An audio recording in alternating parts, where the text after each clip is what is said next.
In the previous lectures, you learned how we provision machines.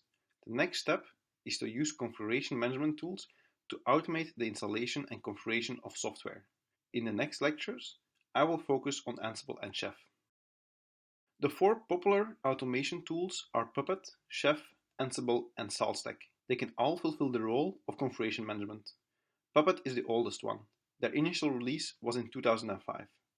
You can do all pretty much the same with all four tools. I've seen that bigger organizations often adopted Puppet or Chef, where startups often adopt Ansible. Ansible is one of the relatively newer tools. It's easier to get started with than the other tools. It also doesn't have a service or daemon running. It just pushes the changes over SSH, whereas the other three have a client-server model. In this course, I'm going to focus on Ansible and Chef. You'll be able to experience the differences between the two approaches they take. Let's discuss the differences between Ansible and Chef. Ansible only uses SSH to push its changes to the nodes. Chef uses a client on the nodes that is called Chef Client. The Chef client periodically checks the server if there are any changes, by default every 30 minutes. Chef also has a push plugin that allows you to push some changes instead of pull. If you don't want to use a server with Chef, there is also Chef Solo, which is a standalone version that can operate without Chef server. It's like Chef client without a server. The state of Chef nodes are always saved in Chef server, which is not the case with Ansible. You execute Ansible and it pushes all the changes to the nodes. If you use Ansible Tower with Ansible, you can keep the state, but that is optional and you have to pay for that product. Ansible is newer than Chef, so you will see that Chef is more mature and has more features than Ansible.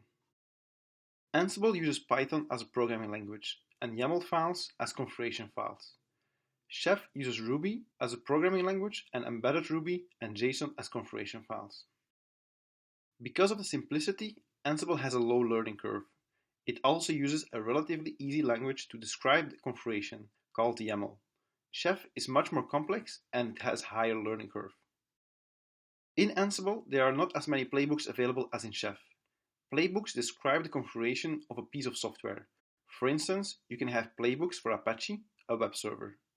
In Chef, it is called a recipe, and there are already lots of recipes available for Chef. Because Chef is around longer, there are already a lot of recipes available and you don't always have to write your own. Amazon AWS also adopted Chef in their own open-source product, which gave Chef recipes a boost.